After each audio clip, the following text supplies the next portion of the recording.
It's cringe unboxing time with spooky celluloid, and yes, I'm still using the knife as a microphone holder. That won't last long, cause eventually I'll need to open the box.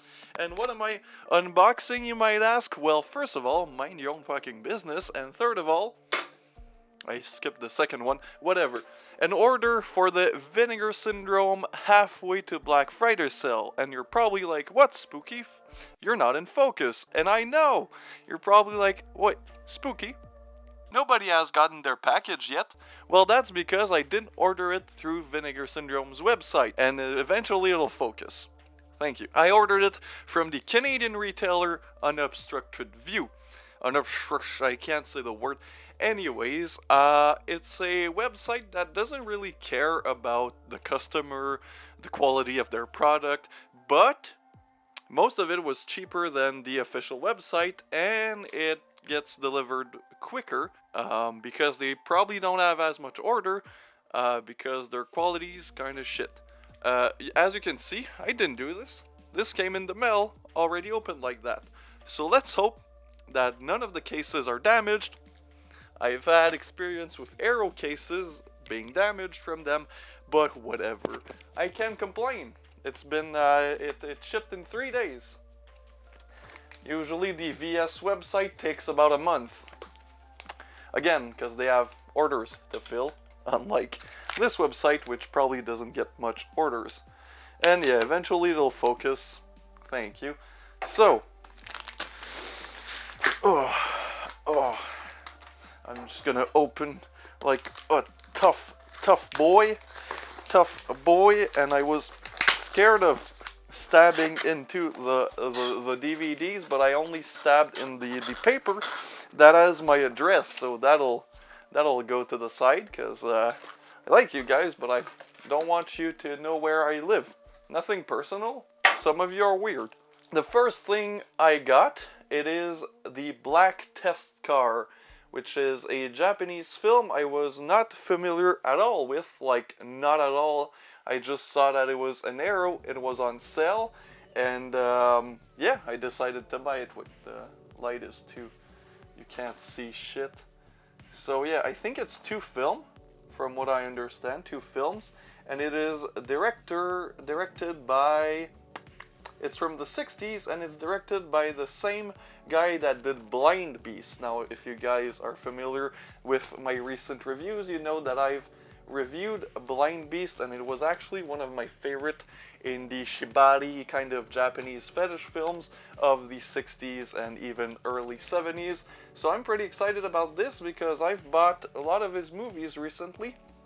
Blind Beast, where are my Japanese films? They're higher, so like Blind Beast and all of the others that Arrow put out. So pretty excited about this. I think it's a Yakuza film or a crime film from Japan. Pretty hyped about it. Loved me some Blind Beast, and he just looks like a very interesting filmmaker. You're probably like, whoa, that's not like Vinegar Syndrome or one of their partner labels. I know, that's the advantage. I didn't only have to buy VS titles. However, the disadvantage is that my next 3 films don't have a slipcover, because the slipcovers are website exclusive. Do I really care about cardboard?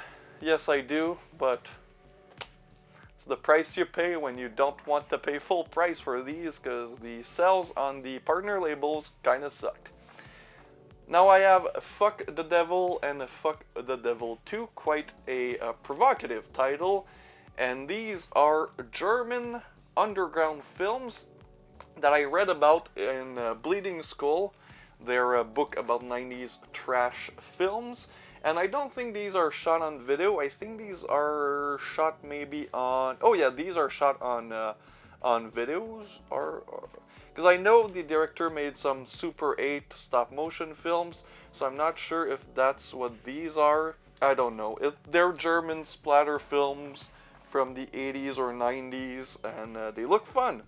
It's Fuck the Devil and Fuck the Devil 2 Return of the Fucker from 1991. And from what I've heard, yeah, so there's 2022 director's cut, where the director basically did what a lot of SOV directors should have done, and that's cut the film down. So basically, the new director cut are basically 30-minute each, and the original cuts are 35 and 40 minutes. A bunch of extras. This was put out, of course, by AGFA, or the American Film Genre Archives.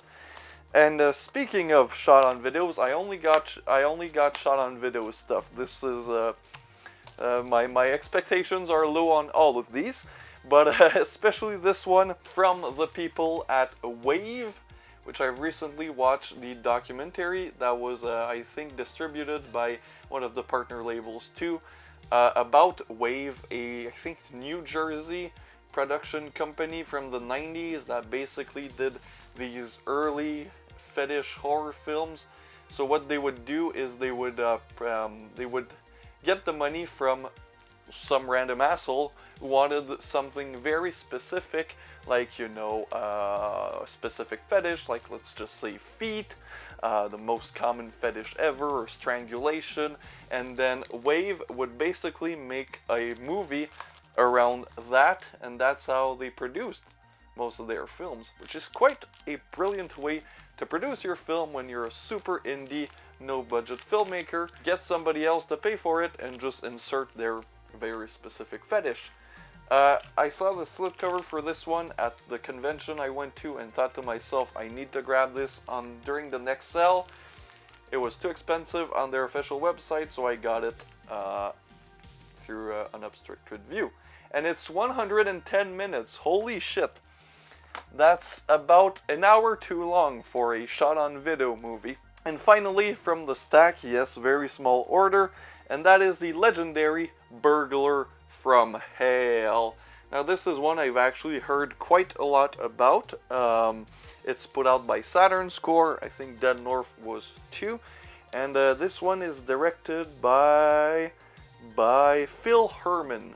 So I've read about this one, I think also in the Bleeding Skull book. This was released, of course, in the 90s. I can't really...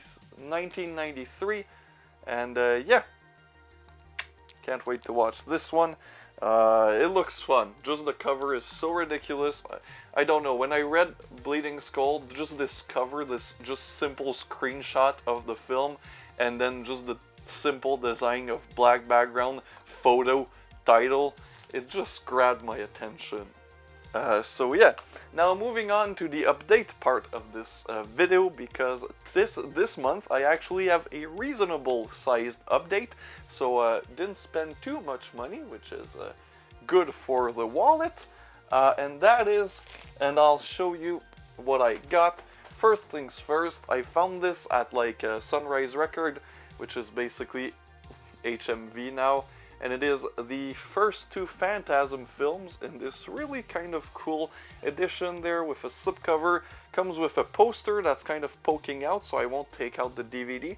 But yeah, I had never seen a Phantasm film before, and I have yet to watch one, but I've heard a lot of good things about this franchise, and I'm familiar with one other film from Don Coscarelli, which is the director, and that's John Dies at the End, which came out, I was gonna say recently, but I think 2013, and I like that film, and apparently this is a pretty creative, original series. Can't wait to dig into that. Oh, more partner label stuff. I got this again at Sunrise Record. This had been on my wish list on Amazon for quite a while, and I just took it out recently and then found this for a good price. So this is a shot on video film, again, Agfa and Bleeding Skull. I think this one is actually from the 80s, so I haven't read about it in the book they released yet, 1987, so that's why. So yeah, Blood Lake, I think it's kind of a just your typical 80s slasher, but shot on video, and let's hope this one isn't too long. The time, 82 minutes. You see, that's reasonable for a SOV film. 110 minutes, not so much. Now I got these two at like a local charity shop. They might not even make it on my shelves, but give them a try. Slave. It's a film about a bunch of tourists that get kidnapped on a vacation, and pleasure and laughter ensues. Probably. It's probably a good family film. Now this one is Cursed, the uncensored edition, my apologies, and this is a 90s Wes Craven film. Now I know that doesn't sound like a good thing, which it's probably not. It's probably terrible, like pretty much everything that Wes Craven did in the 90s, including Scream. But hey, for 50 cents, I'll give it a watch, and if it's good, good. If it's bad, kind of knew it. Oh, more Jess Franco. Now I know that Jess Franco video is still coming out eventually. Can't promise when. Was supposed to come out this summer. Clearly it didn't. But hey, I got more Franco to cover. And that is Christopher Lee in Count Dracula. So Jess Franco's interpretation of the literary classic by Bram Stoker, Count Dracula. Or Dracula. Count Dracula's the movie. Anyway, late 60s, Jess Franco. Actually early 70s, 1970. Jess Franco, Christopher Lee film. Can't be that bad, right? In the peak of Franco's career. Now these three, my Discord, link in the description, made me buy them because a lot of, like 2 or 3 people from my Discord defended these films, Children of the Corn 3 to 5. And will they be good? I don't know, probably not. But hey, for the price I paid like nothing for this. And yep. I don't really care about the first Children of the Corn. That's why I never picked it up. I watched it in like early Netflix days, and I thought it was kind of shit.